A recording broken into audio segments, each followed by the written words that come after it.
Hi everyone, welcome back to the channel. In today's tutorial, I'll show you how to create a virtual environment using Oracle VirtualBox and install a Linux operating system step by step.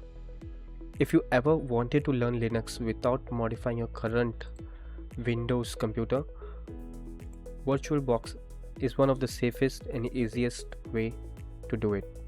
By the end of this video, you will have a fully functional Linux virtual environment running on your computer. So let's get started. Before we begin, we need to download the Oracle VirtualBox software. First, head over your Chrome browser and search for Oracle VirtualBox. Then click on the Oracle VirtualBox. Then after that, we need to download. Click on the download button. The next page, it will suggest us to select the operating system. So currently I'm using a Windows operating system. I'll select for Windows, and if you are using a Mac or any of the M1 series like M1 M2 series, you can select for Apple Silicon Mac OS operating system. Okay, so I'm currently using Windows operating system. I'll go for Windows host. It will start downloading, and once the download is completed, we will install this VirtualBox application. So as we can see, the Oracle VirtualBox application is now downloaded. After that, we need to download the Linux operating system in the form of ISO file. So we can go with the Ubuntu, Debian, Fedora, or any of the Linux flavors. So I'm going for this tutorial, I will be going with Ubuntu download. So head over to the Ubuntu official website, click on the first URL.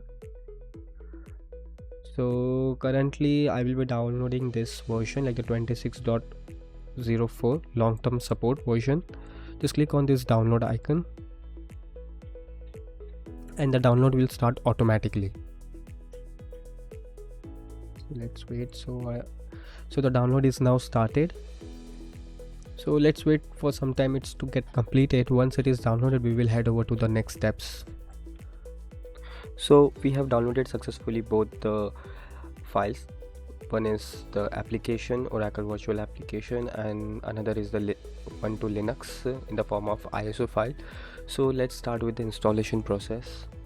So now we have installed the Oracle VirtualBox. Now it's time to load the Ubuntu ISO file.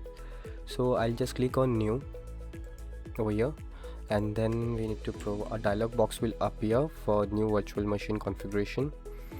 I'll just name my VM machine as Ubuntu along with the version name. Okay, and then now we have to locate our ISO file.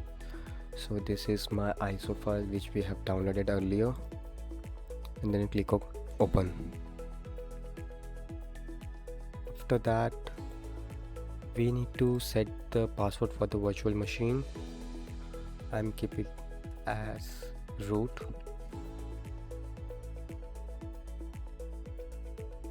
So in the next step, specify virtual hardware. We can set the RAM allocation to our virtual machine, like I'm keeping it around 16 GB, and we can increase the number of CPUs. Don't keep it as 4 because it will take all of the CPU allocations. I'll just keep it in between, like 2 I have allocated. And here, like, we can provide the virtual hard disk space, like we can increase the size of the disk with the help of the slider, like if you want to increase around 30 to 40 GB, so we can do that, but I'll just keep it as 30 GB for now. Then now I'll click on finish. So once we have done that, the installation, our machine will boot up for the first time and the installation process will start.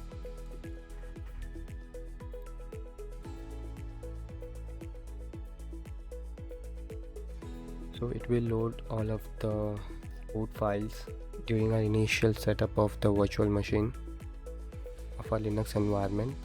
So I'll just fast forward this setup files.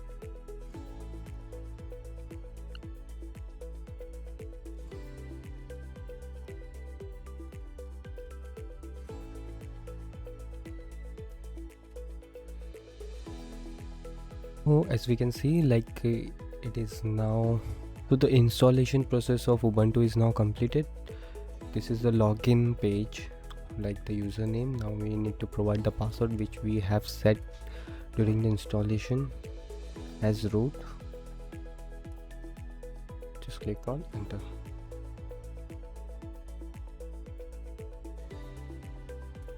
So for the next installation process, I'll just click on next. I'll keep the location services off, and I'll keep it as turned off for both this, and then click on next. So you can switch from dark theme or to default theme and set the accent color too from here. I'll keep it as blue and click on next, and then click on finish. So this is the Ubuntu setup which we have done successfully in a local machine. So we can click over here and see all the things, all the applications from here. If you want to search for terminal, we can go from terminal and then click ls. So this is a terminal where we can perform all the regular tasks. So this is the terminal where we can perform all the regular tasks like ls, pwd, and like if you want to switch to any of the directory, we can do that. ls is for listing all the files. For example, I want to create a file, a folder in desktop with the name as projects, so I'll use the command mkdir projects. So as you can see, like a projects folder is created on a desktop. So we have successfully installed Ubuntu. We will test everything in this environment because it is a virtual environment, and there will be no loss of data or anything, and we can revert back anything if we need it.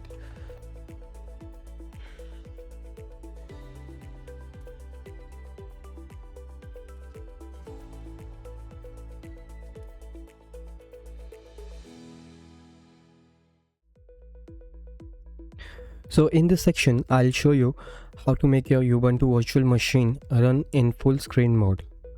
If your Ubuntu VM machine is stuck in a small size window and does not automatically resize, don't worry, we will fix it by installing VirtualBox guest editions. So first we will open the terminal. Search for terminal.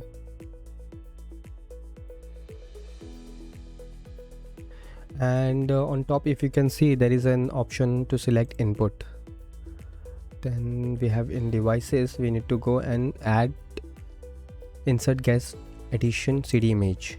Okay, so here a CD-ROM icon will appear.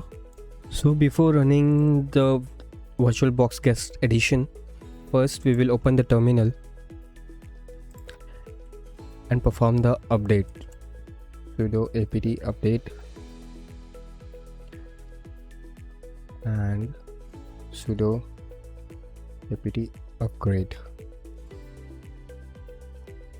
Now it will ask for a password. We will enter the password and it will start updating the packages.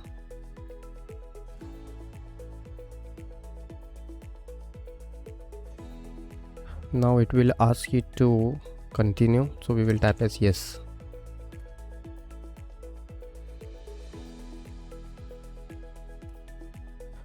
So once the update is completed, we will now navigate to the mounted guest edition CD and run the installer. So you can click on run software on top right. Now click on run. It will ask for a password. Enter the password.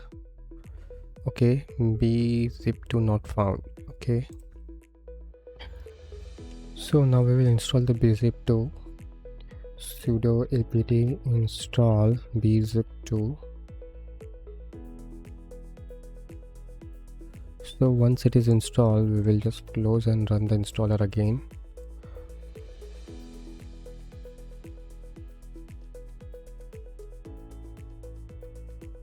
So it will start installing the VirtualBox guest edition.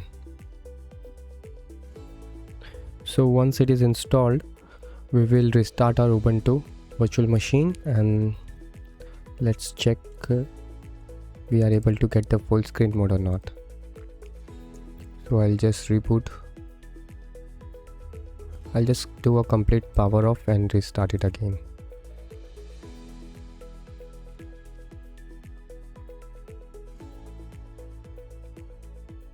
So as we can see, like, we have performed the restart of our virtual machine, and now we can see like it is in full screen mode.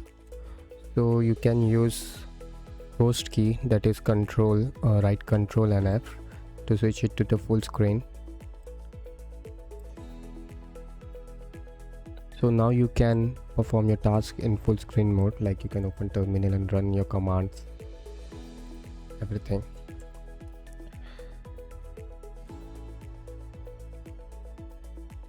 So that's it.